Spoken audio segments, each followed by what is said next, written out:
Assalamualaikum warahmatullahi wabarakatuh. Halo semuanya, apa kabar? Balik lagi sama gua Otak Encer dan kali ini kita mau ngebahas sesuatu yang super duper keren dan bikin merinding disco. Bayangin nih guys, kita loncat ke masa depan, tepatnya tahun 2030. Di tahun itu, Indonesia kita tercinta ini udah bukan main lagi hebatnya. Kita udah jadi salah satu raksasa ekonomi dunia loh. Masuk 5 besar di Asia dan 10 besar global, bayangin coba. Keren banget kan? Ini bukan mimpi di siang bolong, tapi visi yang bisa kita capai bareng-bareng. Siap-siap ya, karena kita bakal ngintip kayak gimana sih Indonesia di masa depan itu. Gimana nggak bangga coba? Dari Sabang sampai Merauke, dari Aceh hingga Papua, teknologi canggih dan pembangunan udah merata.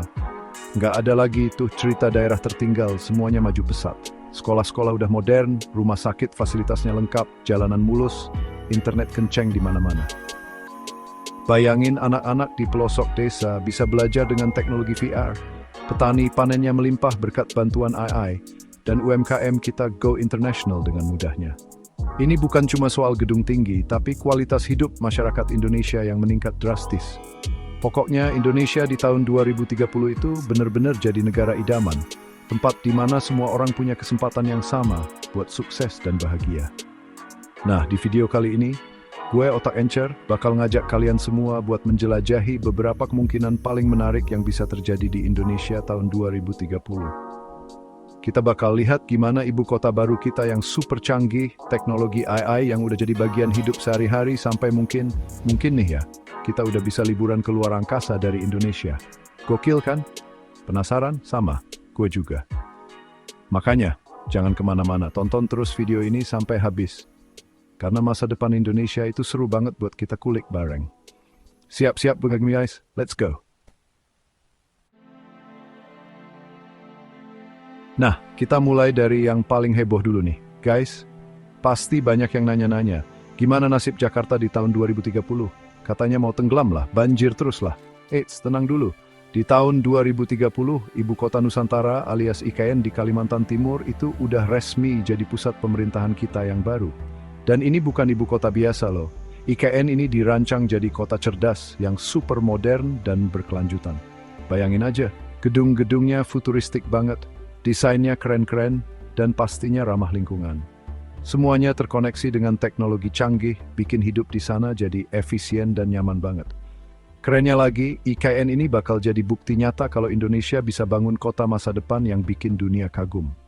IKN ini bukan cuma soal gedung pencakar langit, tapi juga soal kualitas hidup. Transportasi di sana udah pakai listrik semua. Bahkan ada yang otomatis, jadi nggak ada lagi tuh macet-macetan dan polusi udara. Wih, bayangin pagi-pagi berangkat kerja naik kendaraan listrik tanpa suara, udaranya seger, pemandangannya hijau royo-royo. Ruang hijaunya juga luas banget guys. Taman-taman kota, hutan kota, semuanya dijaga dan dirawat dengan baik. Jadi warganya bisa olahraga, rekreasi, atau sekadar santai nikmatin alam di tengah kota. Ini benar-benar konsep kota idaman, di mana teknologi dan alam bisa berjalan beriringan. Siapa yang nggak mau tinggal di kota kayak gini coba? Pasti betah banget. Terus, Jakarta gimana dong? Ditinggalin gitu aja? Oh, tentu tidak semudah itu, Ferguson. Jakarta tetap jadi jantungnya bisnis dan ekonomi Indonesia. Kota metropolitan yang nggak pernah tidur ini bakal terus berkembang jadi pusat perdagangan, keuangan, dan industri kreatif. Jadi, denyut nadi perekonomian nasional masih kuat banget di Jakarta. Para pengusaha, investor, dan talenta-talenta terbaik bakal tetap meramaikan Jakarta dengan ide-ide brilian dan inovasi-inovasi baru. Jadi Jakarta nggak bakal kehilangan pesonanya sebagai kota besar yang dinamis dan penuh peluang. Justru, dengan adanya IKN, beban Jakarta jadi berkurang dan bisa fokus jadi pusat bisnis kelas dunia. Nah, soal banjir yang sering jadi momok di Jakarta, di tahun 2030 ini, udah ada solusinya, guys.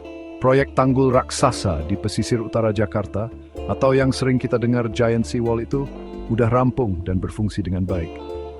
Tanggul ini bukan cuma nahan air laut pasang, tapi juga jadi area publik baru yang keren buat nongkrong atau olahraga. Selain itu, program normalisasi sungai-sungai di Jakarta juga terus berjalan masif. Sungai-sungai jadi lebih bersih, lebih dalam, dan alirannya lancar. Jadi risiko banjir besar yang dulu sering menghantui warga Jakarta udah jauh berkurang. Akhirnya bisa tidur nyenyak deh pas musim hujan. Pemerintah dan masyarakat juga makin sadar pentingnya menjaga lingkungan. Program-program penghijauan, pengelolaan sampah yang lebih baik, dan penggunaan transportasi publik digalakkan besar-besaran di Jakarta. Jadi, meskipun tetap jadi kota yang sibuk, Jakarta di tahun 2030 bakal lebih tertata, lebih bersih, dan lebih nyaman buat ditinggali. Kolaborasi antara pemerintah, swasta, dan masyarakat jadi kunci keberhasilan transformasi Jakarta ini. Semua bahu-membahu buat bikin Jakarta jadi kota yang lebih baik, kota yang bisa kita banggakan. Ini bukti kalau kita bisa kok mengatasi masalah perkotaan kalau ada kemauan dan kerja keras. Jadi kesimpulannya, di tahun 2030 nanti kita punya dua kota andalan yang super keren. IKN sebagai pusat pemerintahan yang modern dan hijau, dan Jakarta sebagai pusat bisnis global yang makin tangguh. Keduanya saling melengkapi dan jadi simbol kemajuan Indonesia. Ini bukan cuma soal infrastruktur fisik, tapi juga soal semangat baru, optimisme baru, dan harapan baru buat masa depan bangsa kita. Gimana guys? Keren banget kan visi untuk dua kota penting ini? Gua sih optimis banget Indonesia bisa mewujudkannya. Sekarang kita pindah ke dunia teknologi guys. Siap-siap ya, karena di tahun 2030, Indonesia itu udah jadi surganya teknologi canggih. Bayangin aja, jaringan internet super cepat kayak 5G, bahkan mungkin 6G, udah merata di seluruh pelosok negeri. Nggak ada lagi tuh cerita sinyal hilang-hilangan atau internet lemot kayak keong. Mau streaming video kualitas 4K sambil video call di puncak gunung? Bisa.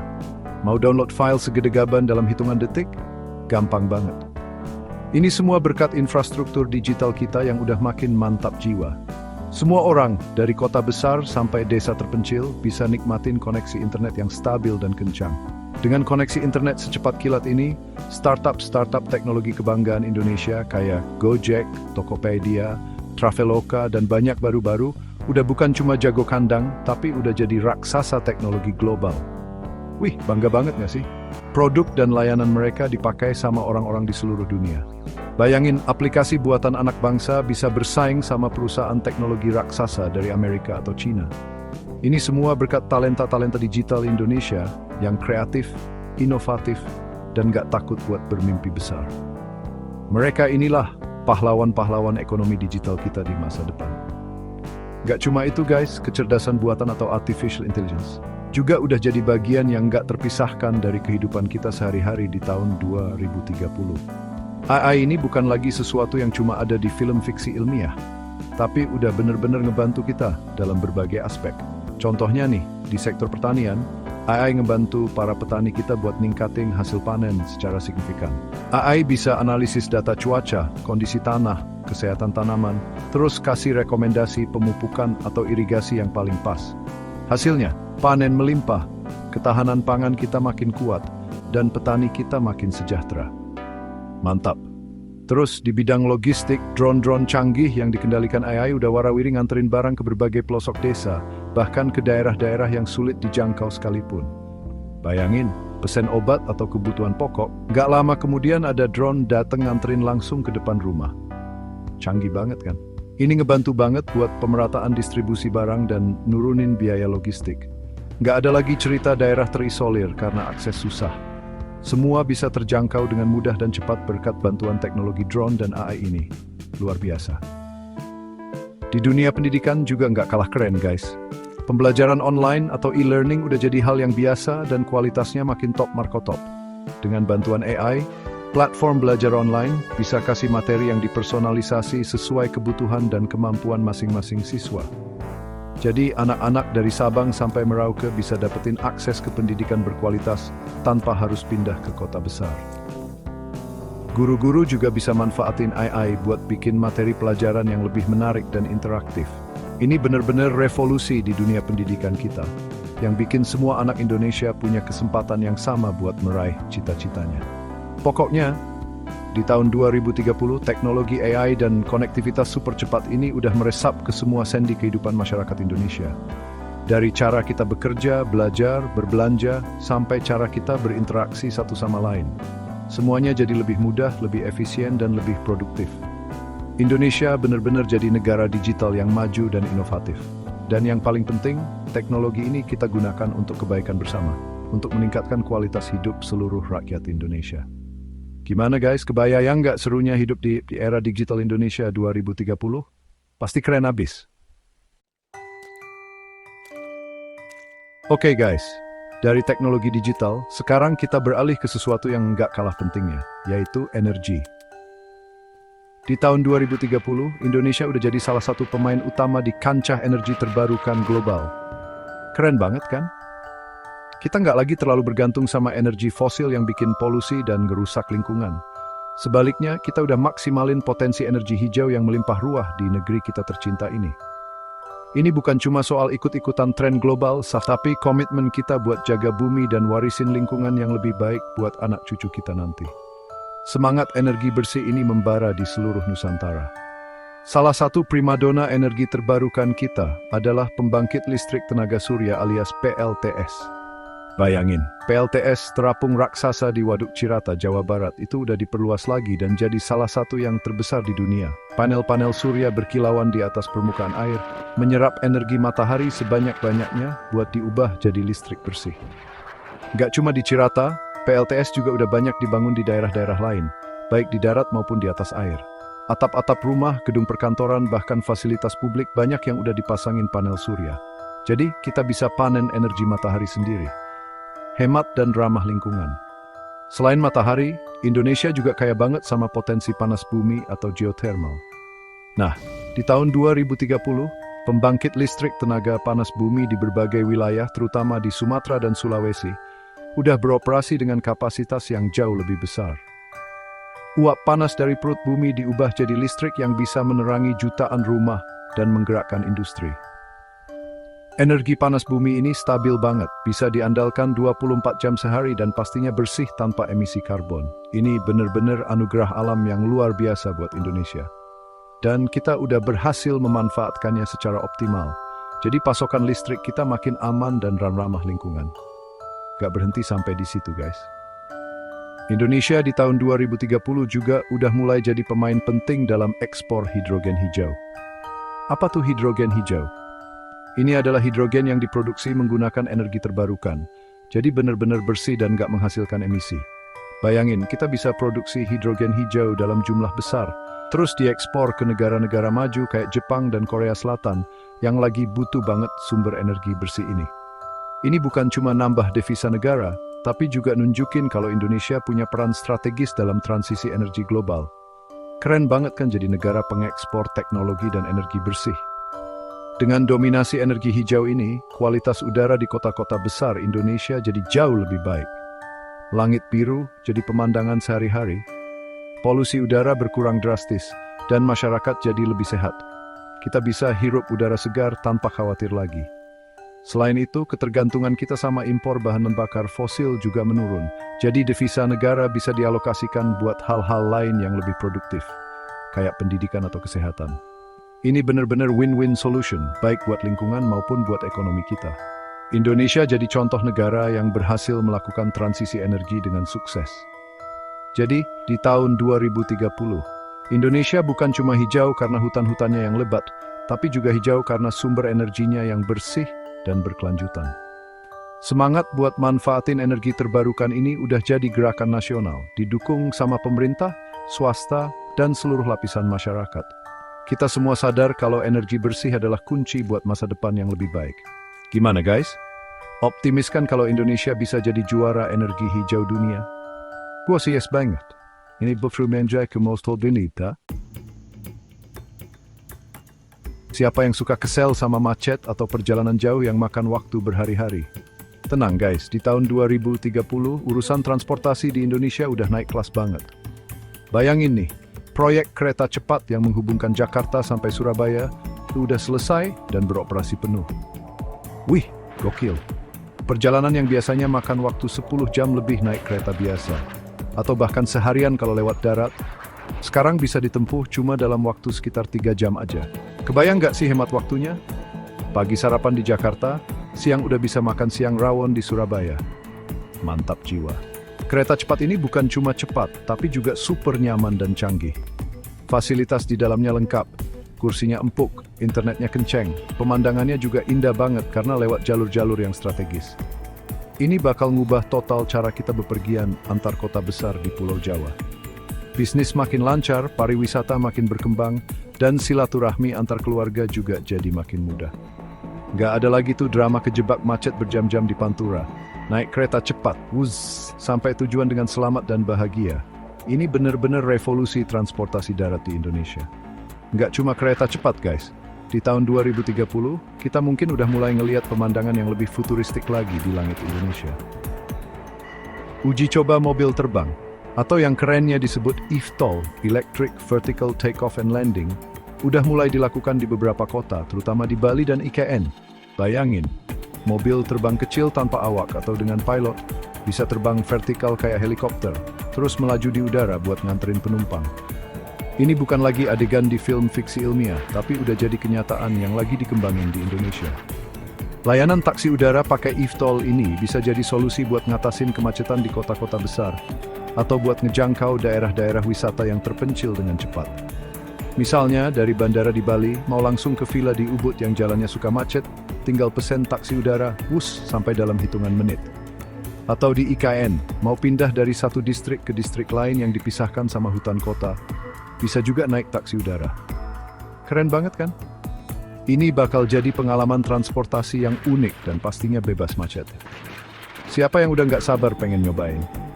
Pengembangan mobil terbang ini juga didukung sama regulasi yang matang dan infrastruktur yang memadai, kayak vertiport atau landasan khusus buat eVTOL. Keamanannya juga pasti jadi prioritas utama. Jadi, kita nggak perlu khawatir. Ini semua adalah bagian dari upaya Indonesia buat jadi yang terdepan dalam inovasi teknologi transportasi. Kita nggak mau ketinggalan sama negara-negara lain. Justru kita mau jadi pelopornya. Semangat inovasi ini yang bikin Indonesia makin keren di mata dunia. Jadi di tahun 2030, mobilitas kita bakal jauh lebih efisien, lebih cepat, dan lebih canggih. Dari kereta super cepat yang melesat di darat, sampai taksi udara yang terbang di angkasa. Semuanya dirancang buat bikin hidup kita makin mudah dan produktif. Ini bukan cuma soal pindah dari satu tempat ke tempat lain, tapi juga soal ngasih pengalaman baru dan buka peluang-peluang baru. Gimana guys? Kebayang nggak serunya punya pilihan transportasi sekeren ini? Indonesia benar-benar melesat ke masa depan. Nah, ini nih yang paling bikin merinding dan mungkin kedengerannya kayak mimpi. Tapi, siapa tahu di tahun 2030 ini udah jadi kenyataan guys. Bayangin, Indonesia punya program luar angkasa sendiri dan bahkan udah bisa ngeluncurin roket dari bumi pertiwi. Wih, gokil abis. Lembaga Penerbangan dan Antariksa Nasional kita, LAPAN, yang sekarang mungkin udah punya nama baru yang lebih keren, bekerja sama dengan perusahaan-perusahaan swasta nasional dan internasional, berhasil mengembangkan teknologi peluncuran roket kecil. Ini bukan buat perang ya, tapi buat tujuan damai dan kemajuan ilmu pengetahuan. Peluncuran roket ini dilakukan dari Biak, Papua. Kenapa Biak? Karena lokasinya strategis banget, dekat sama Khatulistiwa. Jadi bisa lebih efisien buat ngeluncurin satelit atau wahana antariksa lainnya. Bayangin, roket buatan anak bangsa atau hasil kolaborasi meluncur gagah dari tanah Papua, membawa nama Indonesia ke antariksa. Bangga banget nggak sih? Ini bakal jadi tonggak sejarah baru bagi Indonesia di bidang kedirgantaraan. Kita nunjukin ke dunia kalau kita juga mampu menggapai bintang. Keren. Terus, buat apa sih roket-roket kecil ini? Macem-macem gunanya guys. Bisa buat ngeluncurin satelit-satelit mikro atau nano buatan Indonesia sendiri. Satelit ini bisa buat mantau cuaca, bencana alam, sumber daya alam, atau bahkan buat ningkatin kualitas koneksi internet di daerah terpencil. Jadi, manfaatnya langsung bisa kita rasain. Selain itu, roket ini juga bisa buat penelitian ilmiah di atmosfer atas atau bahkan di luar angkasa. Para ilmuwan kita jadi punya sarana buat ngelakuin eksperimen-eksperimen canggih yang dulu cuma bisa diimpikan. Nah, ini yang paling seru. Dengan adanya kemampuan peluncuran roket ini, terbuka juga peluang buat wisata luar angkasa dari Indonesia. Iya, beneran. Mungkin bukan langsung ke bulan atau Mars ya, tapi penerbangan suborbital. Jadi, turis-turis kaya, baik dari dalam maupun luar negeri, bisa pesen tiket buat ngerasain sensasi gravitasi nol selama beberapa menit dan ngeliat lengkungan bumi dari ketinggian. Wih, bayangin, ngambang-ngambang di dalam kabin sambil ngeliat birunya planet kita dari atas. Pengalaman seumur hidup yang nggak bakal terlupakan. Indonesia bisa jadi salah satu destinasi wisata antariksa yang unik di dunia. Tentu aja ini semua butuh investasi besar, teknologi canggih, dan sumber daya manusia yang super pinter. Tapi dengan semangat gotong royong dan kemauan keras, bukan nggak mungkin ini bisa terwujud. Kita punya banyak anak-anak muda cerdas yang tertarik sama dunia antariksa. Pemerintah juga pastinya ngasih dukungan penuh buat pengembangan sektor strategis ini. Siapa tahu di antara kalian yang nonton video ini ada yang bakal jadi astronot pertama Indonesia yang terbang dengan roket dari Biak. Mimpi harus tinggi langit kan? Jadi di tahun 2030, jangan kaget ya kalau Indonesia udah punya jejak di luar angkasa. Dari peluncuran satelit sendiri, penelitian ilmiah, sampai mungkin wisata suborbital. Ini nunjukin kalau Indonesia bukan cuma negara maritim atau agraris, tapi juga negara yang punya visi jauh ke depan, bahkan sampai ke bintang-bintang. Gimana guys? Makin optimis kan sama masa depan Indonesia? Gua sih merinding terus dari tadi ngebayanginnya. Indonesia menuju antariksa. Keren parah! Guys, setelah kita ngebahas semua hal keren dan futuristik tadi, penting juga buat kita tetap realistis. Meskipun Indonesia di tahun 2030 udah mencapai banyak kemajuan yang luar biasa, bukan berarti semua masalah langsung hilang gitu aja. Pasti masih ada tantangan-tantangan yang harus kita hadapi dan selesaikan bareng-bareng. Karena membangun negara itu proses yang nggak pernah berhenti. Selalu ada ruang buat jadi lebih baik lagi. Ini pentingnya kita tetap rendah hati dan nggak terlena sama pencapaian. Salah satu tantangan yang mungkin masih kita rasakan adalah kesenjangan antara kota besar dan daerah pedesaan atau daerah terpencil. Meskipun teknologi udah merata, tapi mungkin akses terhadap layanan publik berkualitas tinggi, kayak pendidikan dan kesehatan premium, atau peluang ekonomi yang setara, masih perlu terus ditingkatkan di beberapa wilayah. Jadi, PR besar kita adalah gimana caranya biar kemajuan itu benar-benar dirasain sama semua lapisan masyarakat, dari Sabang sampai Merauke, tanpa terkecuali. Nggak boleh ada yang merasa ditinggalin. Terus, masalah lingkungan juga masih jadi perhatian kita bersama. Meskipun kita udah jadi jagoan energi hijau, tapi urusan sampah plastik di laut misalnya, mungkin belum sepenuhnya tuntas. Lautan kita yang indah ini harus terus kita jaga kebersihannya. Perlu kesadaran kolektif yang lebih kuat lagi dari semua pihak, dari individu, industri, sampai pemerintah, buat ngurangin penggunaan plastik sekali pakai dan ngelola sampah dengan lebih bertanggung jawab. Karena laut yang sehat itu penting banget buat ekosistem dan juga buat pariwisata kita. Di bidang sosial politik, dinamika pasti selalu ada. Polarisasi politik, beda pendapat, itu hal yang wajar dalam negara demokrasi. Mungkin sesekali suasana bisa memanas karena isu-isu tertentu.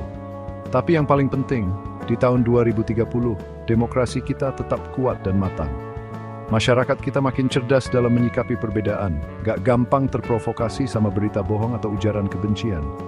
Kita semua sadar kalau persatuan dan kesatuan bangsa itu di atas segalanya. Diskusi dan debat boleh, tapi tujuannya buat cari solusi terbaik buat Indonesia. Selain itu, tantangan global kayak perubahan iklim, pandemi baru, atau ketidakpastian ekonomi dunia juga bisa aja muncul. Makanya, Indonesia di tahun 2030 harus jadi negara yang tangguh dan adaptif, siap menghadapi berbagai guncangan. Kita perlu terus perkuat sistem kesehatan nasional, ketahanan pangan, dan kemampuan kita buat berinovasi dan cari solusi kreatif buat setiap masalah yang datang. Semangat gotong royong dan solidaritas sosial jadi modal utama kita buat ngadepin semua ini. Tapi guys, adanya tantangan-tantangan ini jangan bikin kita jadi pesimis ya. Justru sebaliknya, ini jadi pemacu semangat buat kita semua, buat terus bekerja lebih keras lagi, lebih cerdas lagi, dan lebih bersatu lagi. Karena Indonesia itu bangsa yang besar, bangsa pejuang yang gak gampang menyerah. Dengan segala potensi yang kita punya, gue yakin banget kita bisa mengatasi semua tantangan ini.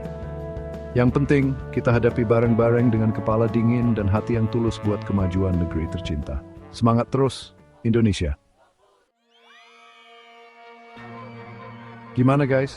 Seru banget kan ngebayangin Indonesia di tahun 2030. Dari IKN yang super canggih, teknologi AI di mana-mana, energi hijau yang melimpah, transportasi super cepat, sampai mimpi kita buat keluar angkasa. Gue The AI aja merinding disco ngebahasnya. Dengan sumber daya manusia kita yang unggul dan kreatif, kekayaan alam yang luar biasa banyaknya, dan penguasaan teknologi yang makin canggih, Indonesia di tahun 2030 itu punya potensi besar banget buat jadi negara maju yang disegani dan jadi inspirasi dunia. kita punya semua modalnya. Tapi ingat ya guys, semua visi keren tadi nggak bakal terwujud dengan sendirinya. Nggak bisa cuma jadi mimpi di siang bolong. Semua itu sangat tergantung sama apa yang kita lakuin hari ini, sekarang juga. Perlu ada aksi nyata, kerja keras, dan kolaborasi dari kita semua. Investasi besar-besaran di bidang pendidikan buat nyiapin generasi emas, pembangunan infrastruktur yang merata dan berkualitas, serta dukungan penuh buat riset dan inovasi. Itu jadi kunci utamanya. Setiap dari kita punya peran, sekecil apapun itu, buat ngebangun masa depan Indonesia yang lebih baik. Nah sekarang giliran kalian nih. Gua pengen banget denger pendapat dan prediksi kalian semua. Menurut kalian, bakal kayak gimana sih Indonesia di tahun 2030 nanti? Apalagi nih hal-hal keren yang mungkin bakal terjadi. Atau mungkin ada tantangan lain yang perlu kita antisipasi. Tulis semua unek-unek dan mimpi kalian di kolom komentar di bawah ya. Jangan lupa juga buat like, share, dan subscribe channel ini biar kita bisa terus ngebahas hal-hal seru lainnya.